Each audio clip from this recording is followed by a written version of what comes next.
Қайырлы күн, менің көрермендерім. Менің каналыма қош келдіңіздер. Менің рецепттерім сіздерге ұнаса, лайк басып, комментарий жазып, және міндетті түрде тіркеліп кетіңіздер. Маған керек баклажан, пияз, сәбіз, қызанақ, болгар боршы. Баклажанымызды осылай сопақша етіп, ұзыншалап, жұқалап турап аламыз. Турап алған баклажанымызды осы листің бетіне жеке-жеке төсеп аламыз. Енді бұның бетіне біз соусын әзірлейміз. Бізге керегі жұмыртқа, баклажанымыздың объемына қарай бір жұмыртқа, екі жұмыртқа етіп қоса бересіздер. Менде азғантай болғандықтан маған бір жұмыртқа жетеді. Бір жұмыртқаны араластырып алдық. Енді оны паприкаға қосып, тұзымызды қосып, жақсылап араласқанша осылай араластыра береміз. Дайын болған соусымызды кисточканың көмегімен баклажандардың бетіне барлық жеріне тиетіндей етіп жағып шығамыз.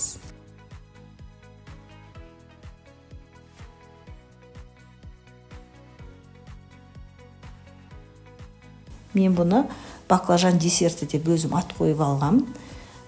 Қонақтар келсе осылай дайындап берсеңіздер өте дәмді болады.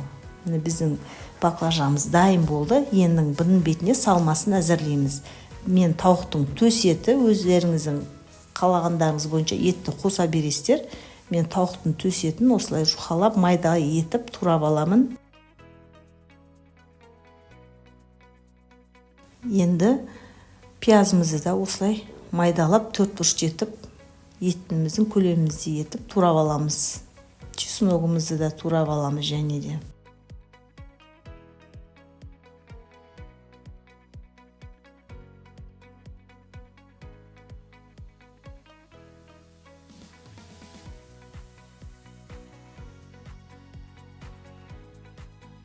Пиязымызды турап болдық. Енді оны тарелкаға салып, болгар бұрышымызды да осылай майдалап, төрт бұрышты етіп турап аламыз. Қызыл болгар бұрышында қоссаңыздар болады. Мен көк болгар бұрышымен әзірлеп жатырмын.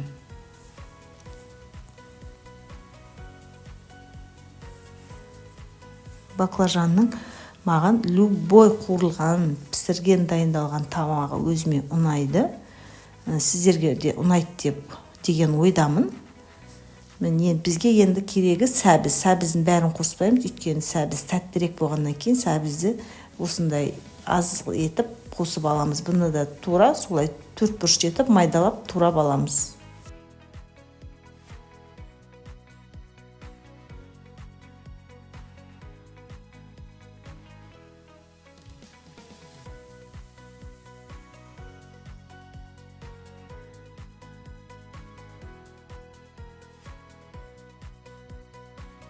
Енді қызанағымызды түбін алып тастап, бұны да тура осы сәбіз пияздарымыздың көлемінде етіп, майдалап, төрт бұрышты етіп турап аламыз.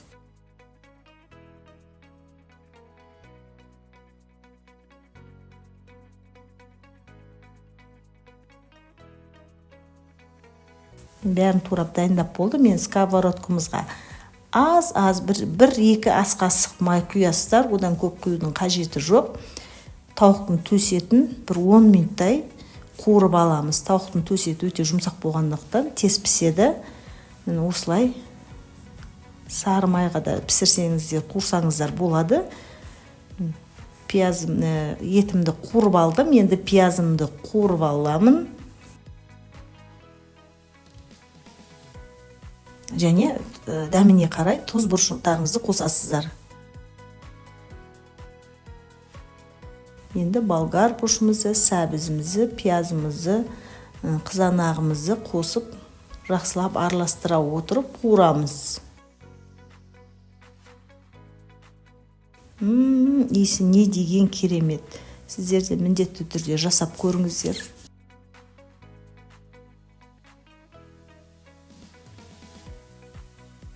Біздің салмамыз бір 20 минутта дайын болып қалады.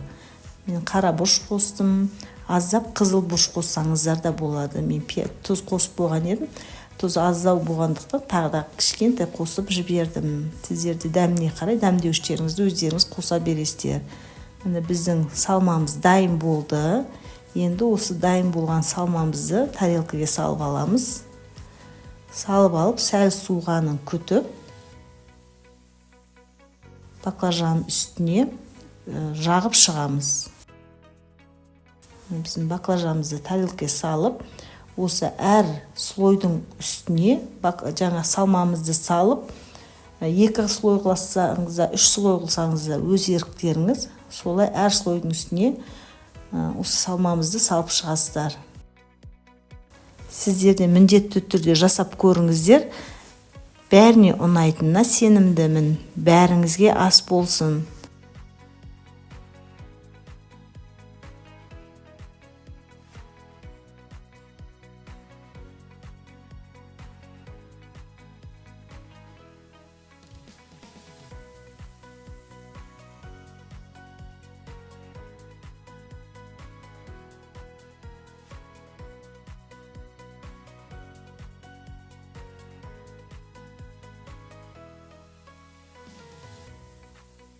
Осы баклажандарыңызды қонақ келсе, міне осыны 2-ге 3-ге ортасынан пышақпен бөліп, баклажан десерті етіп ұсынсаңыздар болады. Бәріңізге ас болсын, міндетті түрде жасап көріңіздер.